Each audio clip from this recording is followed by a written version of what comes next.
Negara Indonesia dikenal sebagai sebutan negara agraris. Hal ini ditunjukkan dengan besarnya luas lahan yang digunakan untuk sektor pertanian dan perkebunan. Hal ini dapat ditunjukkan dari banyaknya penduduk atau tenaga kerja yang hidup di dalam sektor pertanian.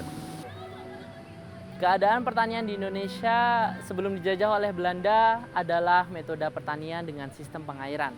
Hal ini digunakan secara turun-temurun oleh para petani untuk membentuk pertanian yang menetap. Sistem pertanian di Indonesia kini dapat kita jumpai dalam bermacam pola yang berbeda.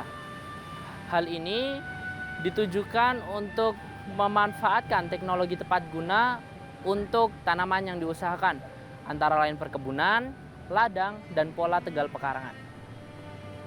Sejarah perkembangan pertanian di Indonesia dimulai pada tahun 1830.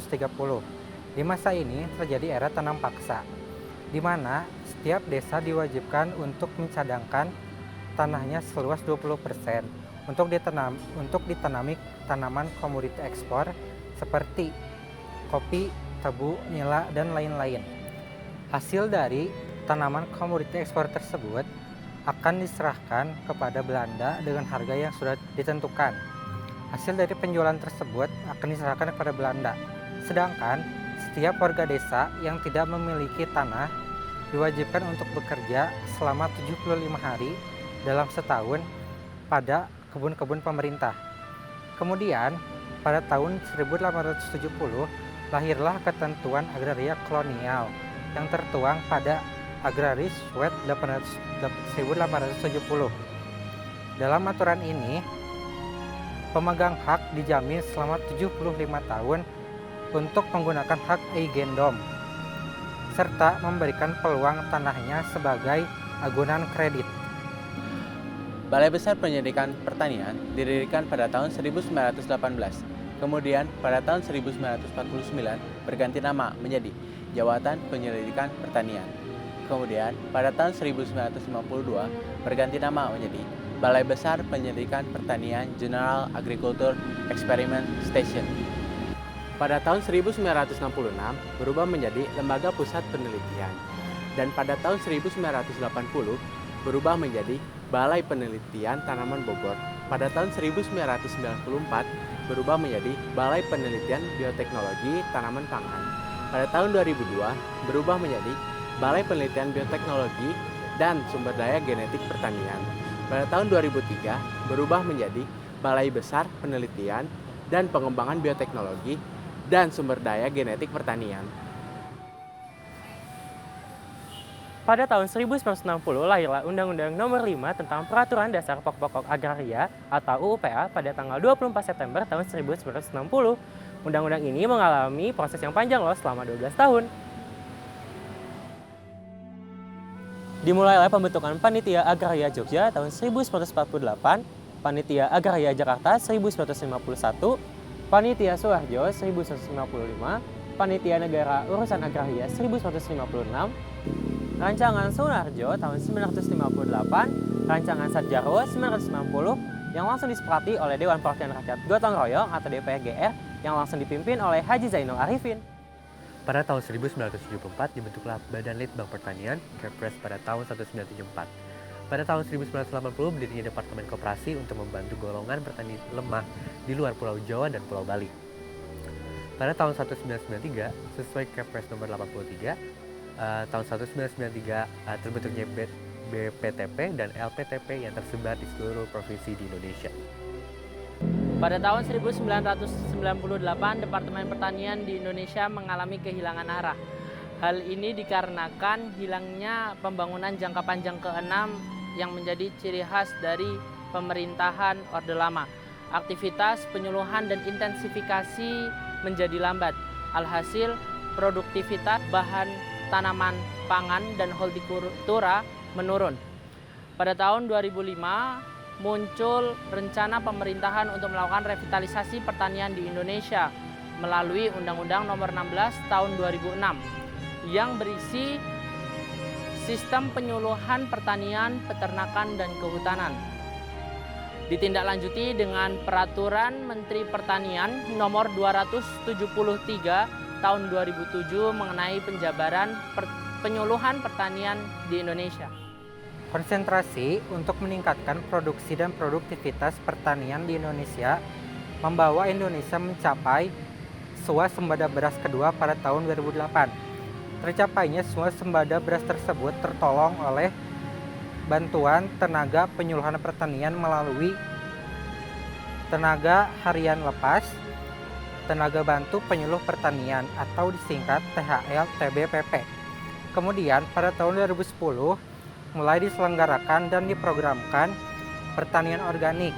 Tetapi karena belum siapnya para petani di Indonesia, program pertanian organik di Indonesia diundur sampai tahun 2014. Di tahun ini juga penggunaan pupuk kimia sudah mulai dikurangi, serta program pertanian organik sudah mulai digalakkan di beberapa daerah di negara Indonesia. Kenapa sih harus ada transformasi digital di bidang pertanian? Pertanian ini perang sebelah mata krisis generasi petani muda.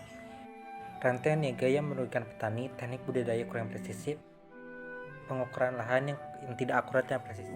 Maka dari itu, kelompok kami mengangkat aplikasi Arya Tani sebagai topik utama dari permasalahan agrikultur di Indonesia yang dikembangkan oleh perusahaan Agritech Arya. Perusahaan Agritech Arya ini menyediakan beberapa bisnis berupa yang pertama ada Workfare Tracker, di mana mereka menangkap data offline serta melakukan evaluasi pekerjaan secara efisien. Pemanen, salah satu proses penting adalah total area yang dicakup oleh karyawan dan referensi silang dan laporan panen. Pemupukan manual, di mana proses pemupukan perlu dipastikan pohon manen sudah diberikan pupuk. Selanjutnya, penyemprotan manual yang mencerminkan apakah pekerjaan dilakukan dengan baik atau tidak. Worker Tracker sendiri memiliki beberapa keunggulan. Yang pertama, mengontrol dan mempertahankan pekerjaan. Kedua, konfirmasi pekerjaan dapat diatur secara otomatis menggunakan fitur work order. Ketiga, memahami perilaku pekerja dan membandingkannya dengan prosedur standar perusahaan. Terakhir, memastikan pekerjaan yang dilakukan oleh karyawan berada di lokasi yang tepat. Proses selanjutnya ada IoT spreader dan drone spraying. IoT spreader. Kegunaannya untuk mengukur penggunaan pupuk melalui turbo penyebar. Drone spraying. Penyemprotan untuk pestisida dengan khasiat dan air yang baik untuk menyimpan. Mendukung pupuk menyebar dan bentuk butiran. Tahap selanjutnya adalah drone mapping dan data platform. Drone mapping, foto udara yang diproses untuk mendeteksi tanaman, pemetaan kesehatan, inventaris perkebunan dalam bentuk DTM, DSM, CHM, dan lain-lain. Data platform data terintegrasi yang memberikan wawasan tentang semua data koleksi di tanah. Selanjutnya ada digital agronomis, USV batimetri, dan yang terakhir hydro management. Digital agronomis memberikan dosis pupuk, rekomendasi, dan komposisi nutrisi. USV batimetri memberikan wawasan untuk tujuan geomerin pada pengukuran kedalaman dasar laut, menentukan pipa dan kabel yang ditanam di bawah air, serta menganalisis air bersih. Hydro management mengelola aliran air dan banjir untuk memastikan perencanaan irigasi untuk tanaman. Selanjutnya, kita masuk ke dalam produk dan layanan alur proses pengambilan data. Yang pertama, data collection. Perangkat keras untuk akuisisi data ke dalam sistem platform.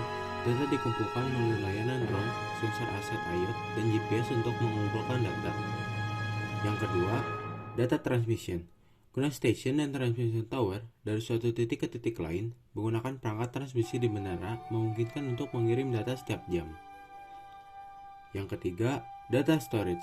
Data mentah dan yang diproses akan dikumpulkan di server cloud dan disimpan di dalam brankas data yang aman. Yang keempat, data analistik dan insight. Setelah data diproses, selanjutnya akan diproses melalui aplikasi Arya Tani. Arya platform, semua data yang dikumpulkan dan disimpan akan dianalisis dan disajikan dalam bentuk dashboard untuk sebagai dasar suatu pengambilan keputusan yang lebih baik. Selanjutnya kita masuk ke dalam proses pengumpulan data menggunakan drone, terdiri dari drone mapping dan juga drone spraying. Drone mapping untuk pengambilan foto berupa citra yang nantinya digunakan untuk analisis.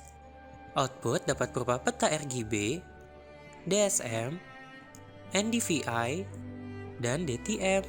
Selanjutnya ada drone spraying di mana untuk menginterpretasikan pemetaan area, kesehatan tanaman, dan digitalisasi aset. Tahap pertama dari drone spraying itu ada field survey, melakukan survei lapangan untuk dapat melihat keadaan di lapangan. Selanjutnya, Flight Mission Planning. Dibuatkannya alur flight plan untuk metodologi blanket spraying. Tahap terakhir, Flight Implementation. Nyalakan drone dengan menghubungkan drone dengan aplikasi penerbang drone. Kemudian, drone akan terbang dan menampilkan laporan penerbangan kepada pengguna.